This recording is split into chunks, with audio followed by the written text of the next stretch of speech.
Hi, this is Quality Education where you can find the solutions for all the study problems. Kindly subscribe the channel and press the bell icon. Thank you.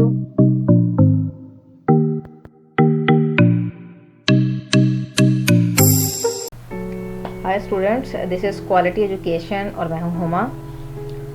आज हम जिस topic पे बात करने वाले हैं वो topic है इनकम स्टेटमेंट।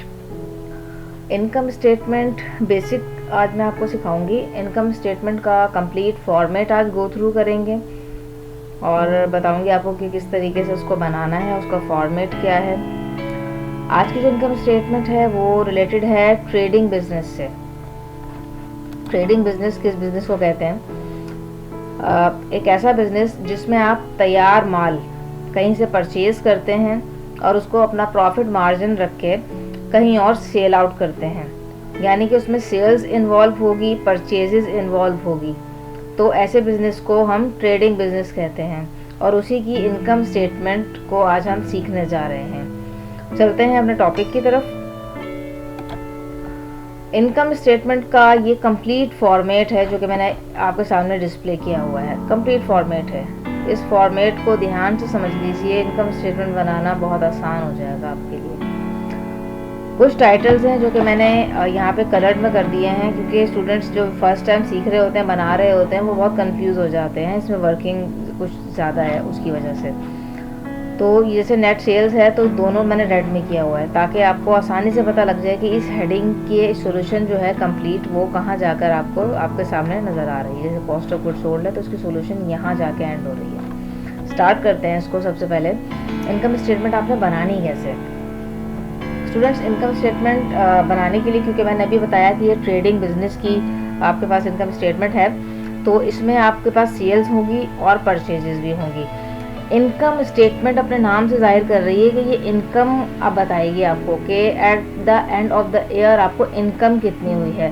तो स्टूडेंट, एक बहुत सिंपल सा फॉर्मूला है आपकी इनकम को निकालने का कि जो कॉस्ट आपको चीज़ों की पड़ी है, जितने में आपने माल को ख़रीदा था, जितने भी उस पर कॉस्ट आई थी कुल मिला के, अब वो माइनस कर दीजिए उस अमाउंट में से जो कि सेल करने के बाद आपको पैसा मिला है। तो डेफिनेटली क्या होगा, आपके पास प्रॉफिट आ जाएगा।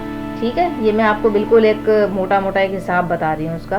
बाकी जो है आपके पास पूरी एक स्टेटमेंट मौजूद है सामने। अभी चलते हैं इसकी तरफ। सबसे पहले आपने क्या करना है, सेल्स 1 लाख रुपीज़ आपने जो सेल किया उससे जो आपको प्रॉफिट हुआ है वो कितना हुआ है, 1 लाख रुपए का सेल्स करने से। स्टूडेंट, ये ग्रॉस सेल है, आपने नेट सेल्स निकालनी है। ठीक है, नेट सेल्स कैसे आएगी? आपने इसमें से माइनस कर देना है सेल्स रिटर्न।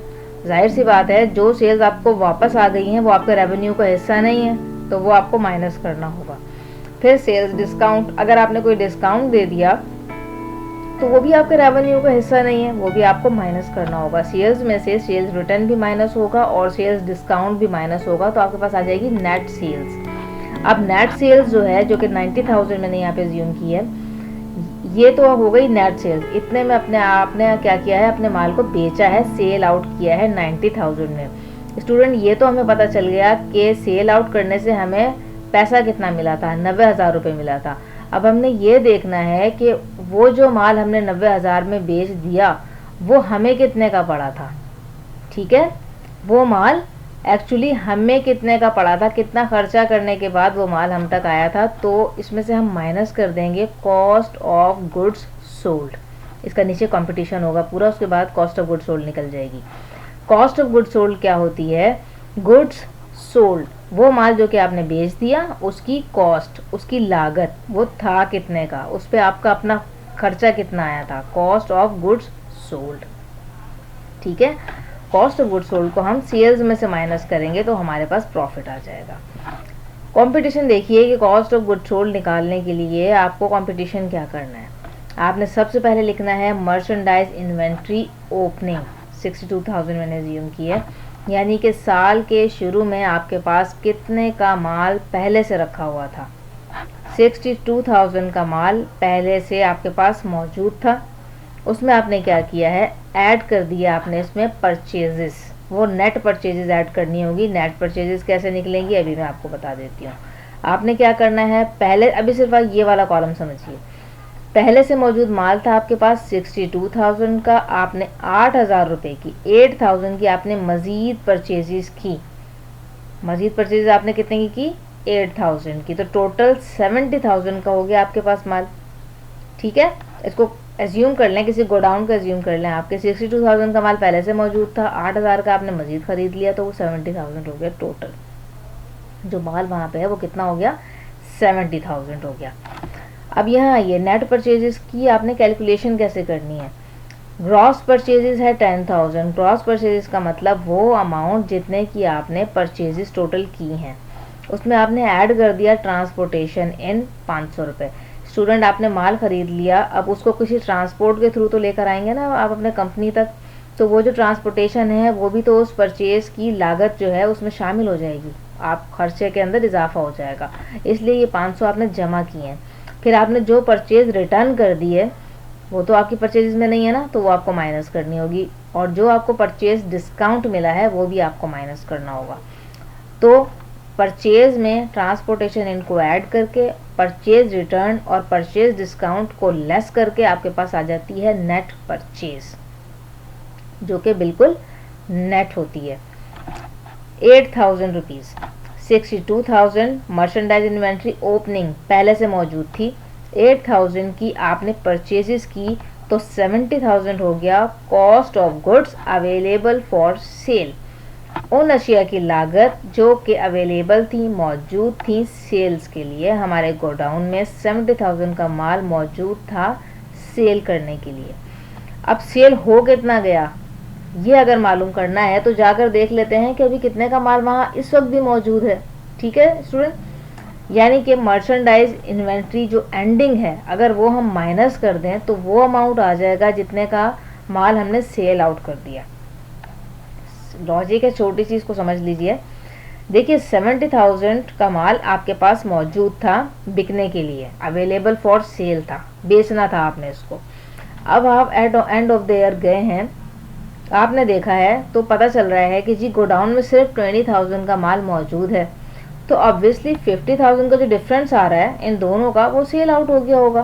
70 में से आपने 50 सेल आउट कर दिया, 20 अभी भी वहाँ पर मौजूद है। ठीक है स्टूडेंट, तो ये जो 50,000 आया ये cost of goods sold I है, जो माल आपने बेच दिया ये उसकी कॉस्ट आई है। ये देखिए कॉस्ट ऑफ गुड्स सोल्ड ये आ गया आपके पास 50,000। ये वही कॉस्ट है जो कि आपने सेल आउट कितने में की थी 90,000 में। स्टूडेंट, आपको बेचने से पैसा मिला है 90,000, असल में उसको खरीदते हुए आपका खर्चा हुआ था सिर्फ 50,000, तो ये 40,000 क्या हुआ आपका प्रॉफिट हुआ।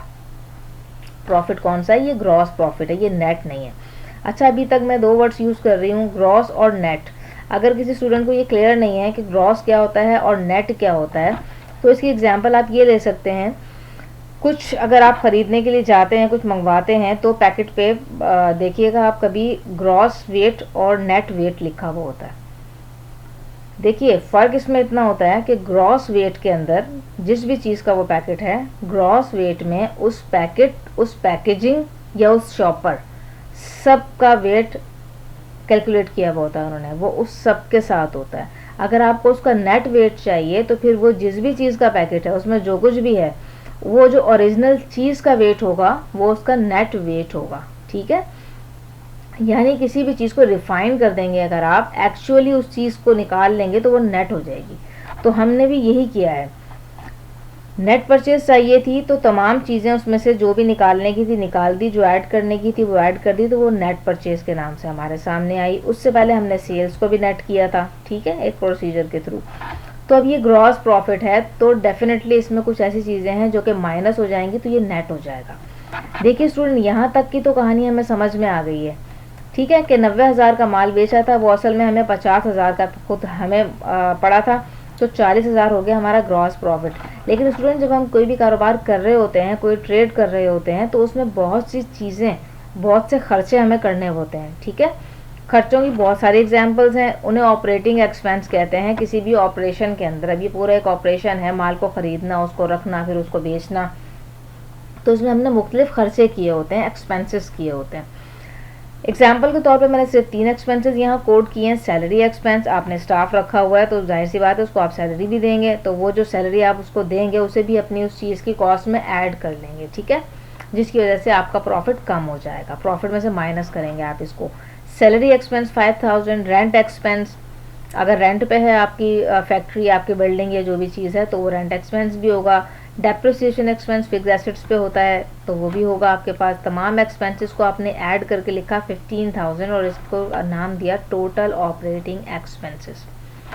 तो ये जो ग्रॉस प्रॉफिट आपके पास 40,000 आया था, इसमें से आपने ऑपरेटिंग एक्सपेंसेस माइनस किए तो 25,000 बाकी बचा, जो कि है ऑपरेटिंग प्रॉफिट। देखिए जो एक्स्ट्रा खर्चे थे वो तो माइनस कर दिए।